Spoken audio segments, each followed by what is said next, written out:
બનાસકાંઠા જિલ્લાના થરા શહેરમાં લાંબા સમયથી પીવાનું શુદ્ધ પાણી ન મળવાની સમસ્યા યથાવત જોવા મળી રહી છે। આવા સંજોગોમાં થરાદ વાવ હાઈવે પર આવેલા અભીપુરા ગામના સર્વિસ રોડ પાસે પાણી પુરવઠાની પાઇપલાઇનમાં ભંગાણ જોવા મળ્યું હતું, જોકે જેના કારણે મોટી માત્રામાં પાણી વહેતું જોવા મળ્યું। તો આ યોજનાની બેદરકારીને કારણે એક તરફ જનતાને પીવાના પાણી માટે તકલીફો પડી રહી છે અને બીજી તરફ લીકેજ થતી લાઈનોના કારણે રોડ પર પાણી ભરાઈ જતા રાહદારીઓ અને વાહન ચાલકોને મુશ્કેલીનો સામનો કરવો પડી રહ્યો છે।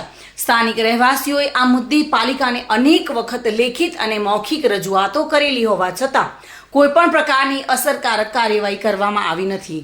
તંત્રની આ અનદેખી હવે લોકોને ગુસ્સાવાન બનાવી રહી છે। સ્થાનિક તંત્રે તાત્કાલિક પગલાં ન લે તો પાણીનો વેડફાટ અને જનજાગૃતિના અભાવે સમસ્યા વધુ ગંભીર બની શકે છે। મેઇન રસ્તાની જે પાઇપલાઇન છે, મીઠા પાણીની પાઇપલાઇન છે।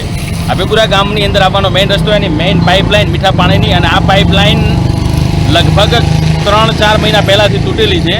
વારંવાર રજૂઆત કરવા છતાં તંત્રએ આના ઉપર હજી કોઈ પણ જાતની કાર્યવાહી કરી નથી। અને આ પાણી તૂટવાથી તમે જોઈ શકો છો કે અહીંયાથી લઈ અમારા ગામના પાટિયાથી લઈ અને છેક ધીમા પાટિયા સુધી ગટર લાઈન ચાલુ થઈ ગઈ છે। રોગચાળો ફાટી નીકળવાની પૂરેપૂરી સંભાવના છે। અને આના હિસાબે આવતું હવે ચોમાસું આવી ગયું છે। જો આ પાણી આટલું અત્યારે આ ખાડા પડી ગયા છે, પાઇપલાઇન તૂટી ગઈ છે, તો ચોમાસાની અંદર આ પાણીનો પ્રવાહ છે એ ડબલ થઈ જશે। અને આ રસ્તો જે ચાલવાનો રસ્તો છે, અહીંયા આગળ આ ગાડીઓનું લગાતાર આવી રીતે ઊભું રહેવું, ટ્રાફિકની સમસ્યા 24 કલાક રહેવી। તો આપના માધ્યમથી હું પ્રાંતશ્રીને રજૂઆત કરવા માગું છું તંત્રને કે આનો તાત્કાલિક ધોરણે નિકાલ લાવે અને તાત્કાલિક ધોરણે જે છે આ તૂટેલી પાઇપલાઇનો છે એ સરખી કરે।